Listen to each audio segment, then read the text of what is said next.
au DQGIS,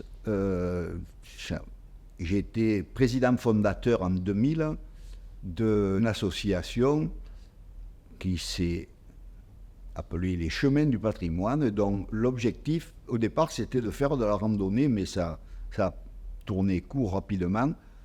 Et au fil des promenades dans la colline, je me suis rendu compte qu'il y avait énormément de choses à voir, et la plupart du temps d'ailleurs à l'état de ruine, puisque ces constructions ont été bâties à pierre sèche, donc sans liant, et un peu l'effet du temps et puis des incendies, donc on en a retrouvé, je pense qu'on doit être à peu près à 230.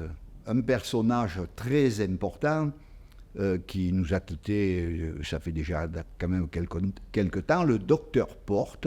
Grâce à lui, on a pu faire cet inventaire du nombre de fours à cadre sur le versant sud de la Sainte-Baume, parce que l'histoire va se dérouler dans ce secteur.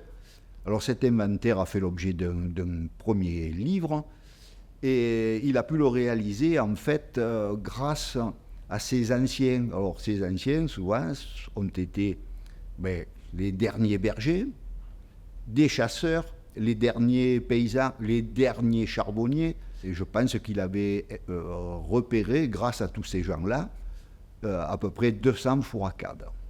Et donc c'est ici, aux Quatre Frères, si je ne me trompe pas, c'est au mois d'avril, je crois même le 9 avril 2009, que nous avons réalisé, alors je ne dis pas au pif, mais le premier essai de production d'huile de cadre à la marmite, ça s'est passé dans le Pré. Et donc, je ne vous dis pas un peu l'ambiance, il y avait beaucoup de monde ce jour-là. Et écoutez, ça a marché du premier coup.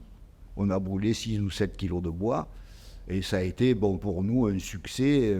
Et je crois que là, ça nous a à nouveau relancé dans notre action, mais surtout les productions d'huile de cadre.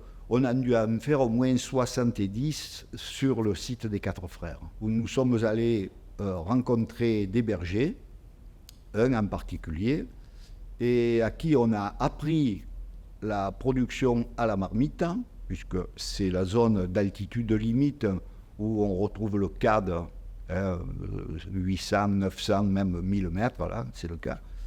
Et donc, on leur a apporté tout le matériel, la sole, les marmites, et le savoir-faire. Et aujourd'hui, ce berger en particulier, je pense qu'il a appris à son tour à ses collègues du Mercantour, en fait, à produire l'huile de cadre, la vraie,